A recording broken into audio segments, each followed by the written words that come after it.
Hi and welcome. In this video you're going to learn the basics of how to use the fill adjustment layers. Now there are three of them. There's solid colour, there's gradient and there's pattern. So let's dig in. My name's Ken Fisher and this is LiveLink Training.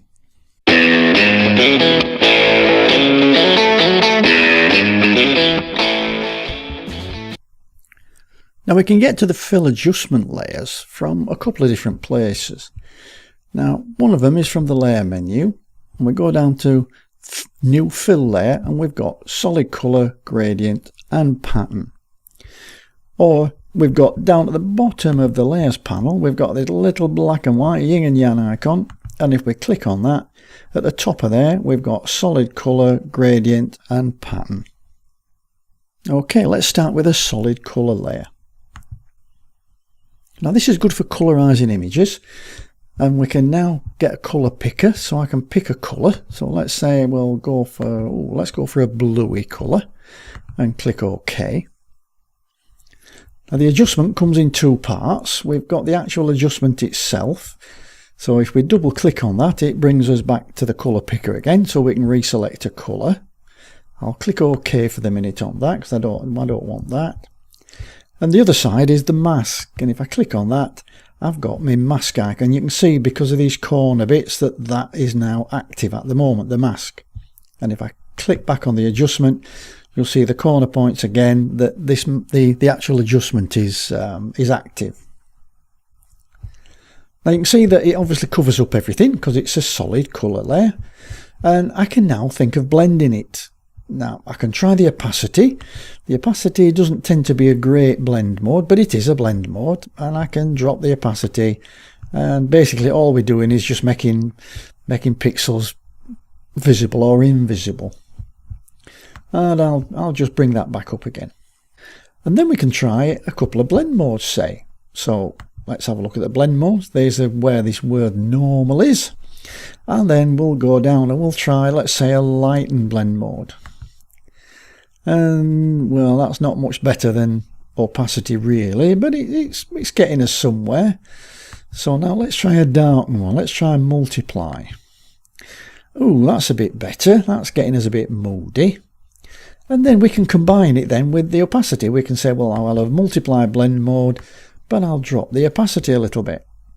And that's burning a little bit of that blue colour actually into the image. But okay, let's go back up and see if there's anything better. We can try an overlay, which is like a contrast adjusting blend mode. And that's looking a little bit better. Again, I could just temper it. If it's a little bit too much, I can drop the opacity just to give us the effect that we're looking for.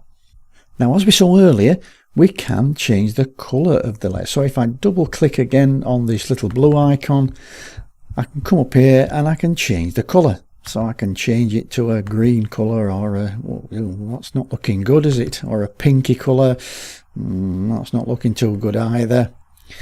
But I can actually pick a colour from the image itself, and I'll show you how to do that. It's a little trick involved. But what I can do is I can turn off the visibility of the actual fill layer. And then when I go and double click to select a colour, I get like a little eyedropper here. And what I can do from this then is pick a colour from the image.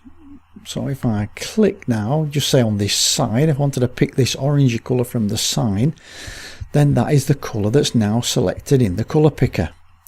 And if I click OK, and then I switch the visibility back on again, that's the colour that I get as my overlay. Now my opacity I'm going to put back up to 100%, and we'll go back to normal, which is obviously you're just seeing the whole of the colour. And let's have a try on, yeah, we'll try multiply again. I quite like that one.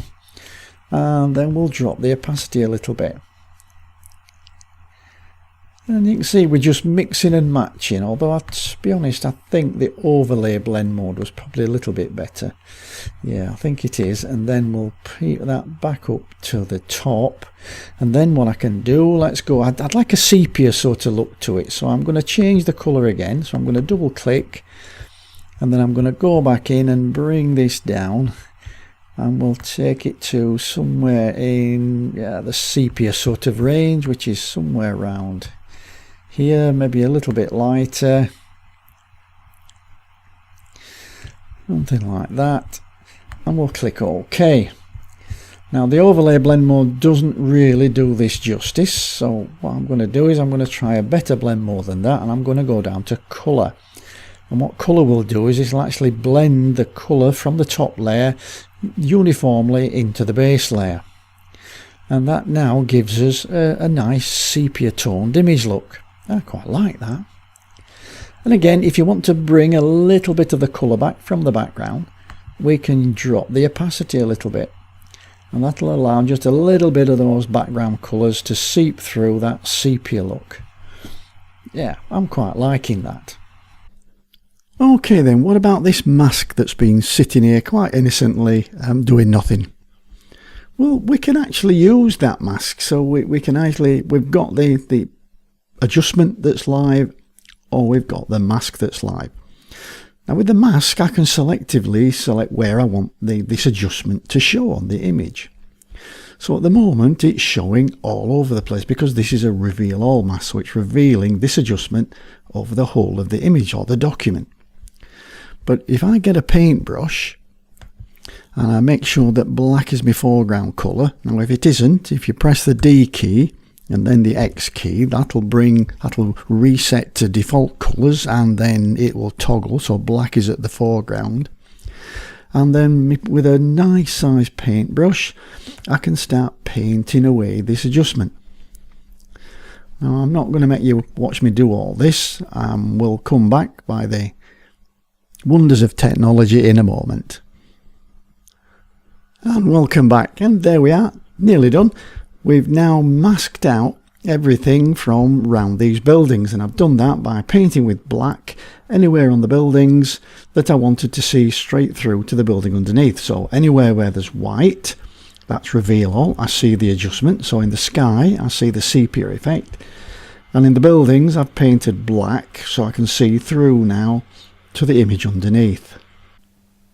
Okay, let's turn that off for a minute, and now we'll look at the next one, which is the gradient. Now this works very similar, but let's turn on the gradient, and we can see here that in the gradient fill dialog we've got some things. We'll go through these in a second. If we just look at the image, we'll see that we have a gradient that starts at the bottom and goes up to the top.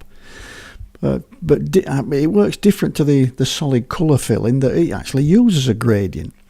And the gradient here is using the foreground and the background colours, which in this case is black and white. Now we can have a different gradient style. This one is linear. We can have radial, which basically starts at the centre and radiates out towards the edges.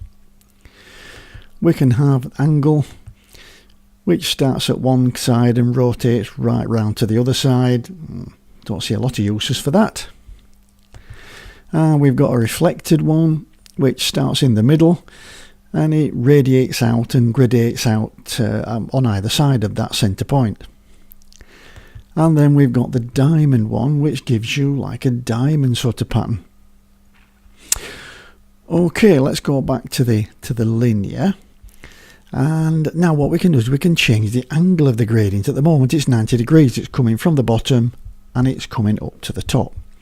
We can change that by moving this round, this little angle doohickey, and we're now coming from the left hand side and the gradient's going towards the right and fading out.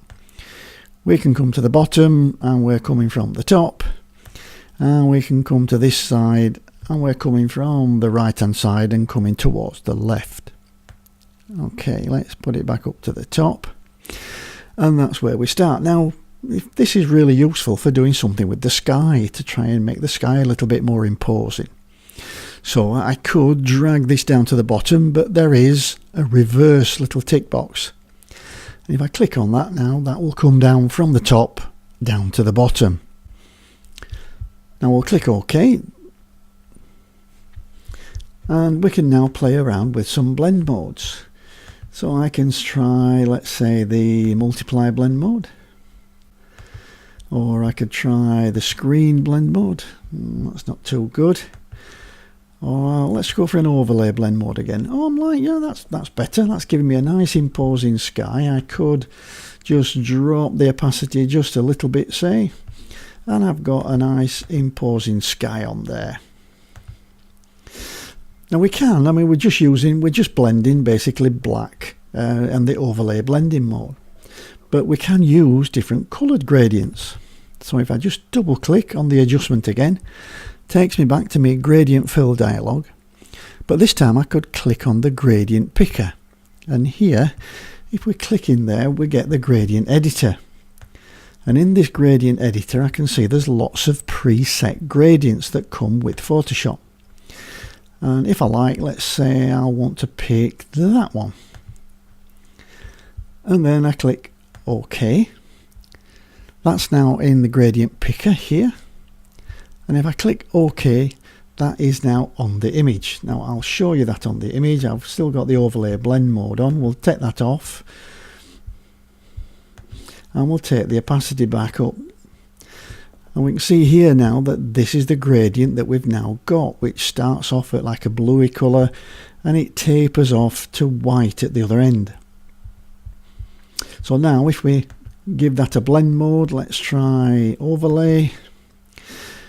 And again, overlay is not bad. Yeah, I'm quite liking that. Let's just turn that on and off. You can see that's giving us a nice effect on the sky. And on that one, I think I can live with that one. But again, it's like covering the buildings as well. And if I'm just looking at trying to make the sky a little bit better, then what I need to do is to mask it out again. Now, I don't need now, I'm just going to show you a little trick. That's why I've left this layer underneath, because I've already got the mask that I need underneath. And if I need that, I don't need to do it again.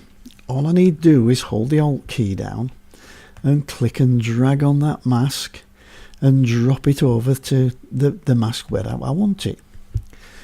And then it'll say, do you want to replace the layer mask? Yes, I do.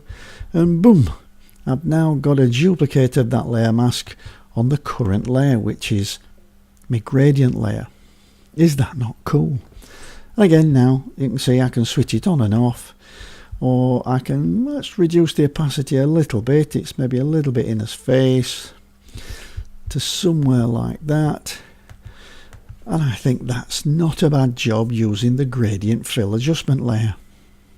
Now, lastly, but not leastly, we've got pattern fill. And what's that all about? Well, let's just turn that layer off, and then we'll go down, and down the little black and white yin yang icon, we'll select pattern. Now this allows us, as it says on the tin, to look at some patterns. Now we can scale the pattern, so we can make the pattern bigger, or we can make the pattern smaller.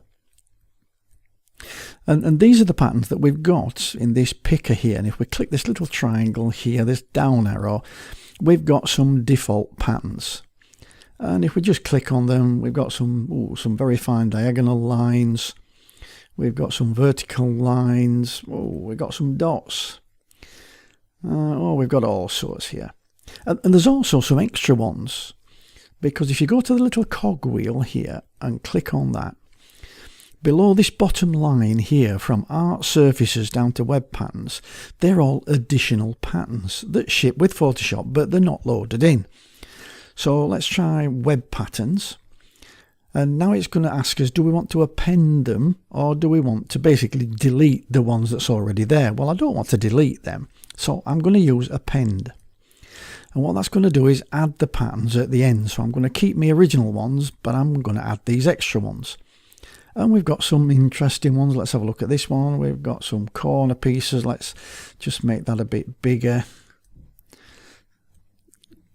So we'll just scale it a little bit. And we've got some diagonally dotty things. And we've got some going the other way. We've got quite a lot of things we can use as patterns. So if I want to, let's try texture fill. And I'll append those as well. And we can have a look down here, and we've got some interesting ones here. Yeah, so if you're wanting to add a little bit of texture to your image, then you could try one of these. Let's try that one. So I'll click OK. and then we could play around with, let's say, a blend mode. And let's try screen. That's not very good. Let's go the other way and go for multiply. And that's adding a little bit of texture to this now. So I'll just maybe ease that off a little bit on the opacity. So you can see where I'm coming from. We've got some textures. So let's have a look just for another one. So if we just scroll, what's that one? Let's have a look at this one. Oh, that looks interesting. If we click OK on that one, we'll put the opacity back up, and yeah, we'll change it to, let's say, screen. Oh, we've got like snow. All right, okay. Well, screen obviously can't see black, and it drops all the black out. So now I think, oh, well, let's try and turn this into a little bit of a snow scene. Okay, so I've got that. So, and now I need to add a blur. So if I go to filter and blur and down to motion blur, it'll ask me that I don't want to convert to a smart object because I need to rasterize this layer, because it's an adjustment layer, and at the moment it hasn't got any pixels. So I can convert it to a smart object, and this allows me to add a motion blur to it. So now I'll just back it off just a little bit, and I'll just increase the angle. It's coming down at a little bit of more of an angle, and I'll click OK.